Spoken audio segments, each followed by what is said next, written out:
trying to do something for 100,000 Floridians who lost their homes to this fake documentation in foreclosure court. Incredibly, the United States District Court judge threw the case out on some really, really bogus grounds. So not only have they gotten away with all of this and haven't gone to jail, I mean, you and I, we fake documents in court. We go to jail. Last I checked. Yeah. But these guys, they've even escaped from civil liability for the most part, Dean. And it's an outrage that I think, a lot of people, if people knew about it and people understood it more, they would not stand for it, because it really strikes at the legitimacy of our entire court system. And it's something that every caring American would want to know about and is going to want to do something about when they truly understand it. So I try to write this book, not from the boring documentary, style, but I read so many Stephen King books over the years, and so many James Patterson books, and so many Dean Koontz books. I never really had the original idea to be able to write, amazing, like these fantastical works of fiction. But incredibly enough, I pretty much experienced a Stephen King novel, you know what I mean, living as I did in the foreclosure realm and defending homeowners for 10 years, because there were some really, really mysterious things, some supernatural seeming things going on, from notaries, notary stamps that could not possibly have existed on the date, shown on the document, to people that allegedly are vice presidents of 11 different banks in the same month, from 2 different financial institutions having as their address the same P.O. box in St. Louis, Missouri, and doing a transaction affecting somebody's American dream, somebody's homestead property. So I basically was the idea for the plot was given to me just by my own life experience. So what I tried to do was tell a true story, but write it in a mysterious style, a suspenseful style, so that it has the zing or pizzazz of one of those great fiction writers' works, but also is incredibly educational, and it's talking about real life. It has the documentation, the proof for all of the assertions made in there. So I tried to make it, I guess, the best of both worlds, a hybrid between fiction and nonfiction, fiction style, but nonfiction reality. So, hopefully it's going to be well received. I think that's well really received so far. I think that's really smart, because I think more people are going to want to buy it on that basis than if it was just, why do I want to read something else about stuff that's going on, and Right. The same old diatribe against the big companies and the big banks, and everybody's eyes glaze over after a couple of pages, Yeah. But I've definitely not written this one in that style. I've written it, try to write it, in suspenseful fashion, and I think I've been successful. So I have a question for you that you may or may not have the answer to, but, I had this, kind of philosophy back when that was going on that, this is kind of fishy to me that they're bailing out the banks who have the mortgages, and then it turns out they're foreclosing on this real estate, and then I put the mathematics together in my head, and in my head the mathematics were, so that means the government is owning the properties they're foreclosing on. That sounds not too good. Right. When you get business and government, big business and government intermingled to such an extent that you can't tell where one of them ends and the other one begins. Yeah. To me, that's a sign that something has gone terribly wrong with our system of government as it regards big finance. When you can't draw the line between business and government, then we regular folks who aren't big business, I think we are in serious jeopardy. And that's you have a very good point there about, okay, so they're bailing out these people.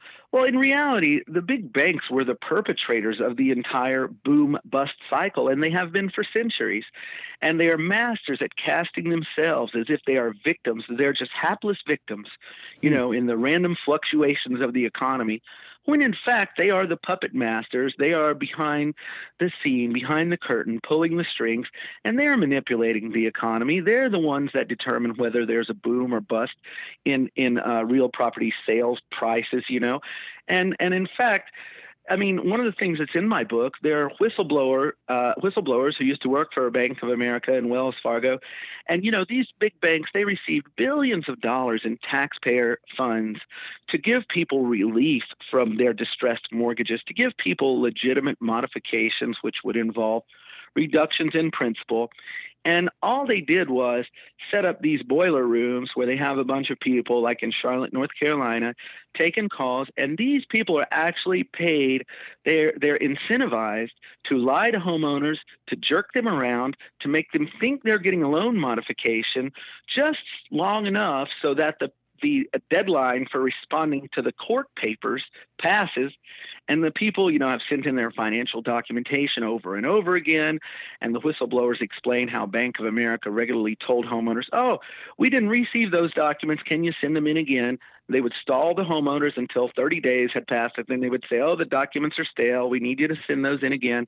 All they do is lead everyone on, make up the appearance that they're giving loan modifications, collect billions of dollars from the government in taxpayer funds, and then jerk the rug out from under people, not give them the modification. Meanwhile, it's too late, and they've already been defaulted in the court case, the foreclosure cases, and it's too late for them to respond and get a guy like me to defend the foreclosure.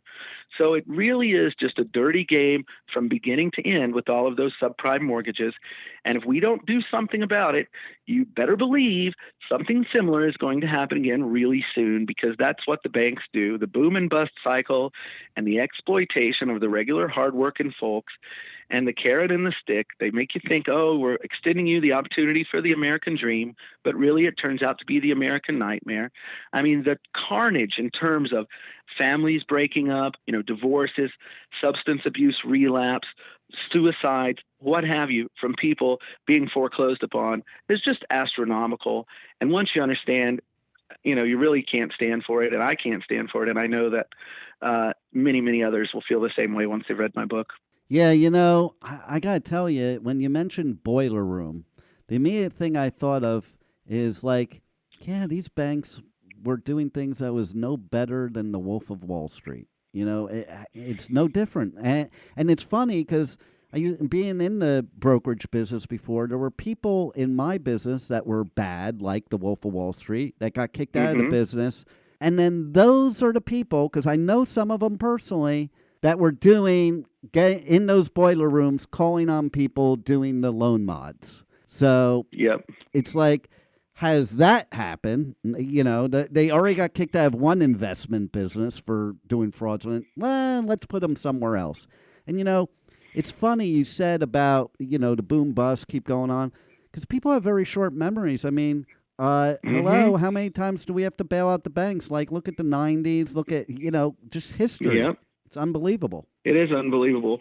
But, they managed to keep us all confused. I mean, think about the unlimited budget that they have for advertising, for influencing people in the government, for influencing both of our big political parties.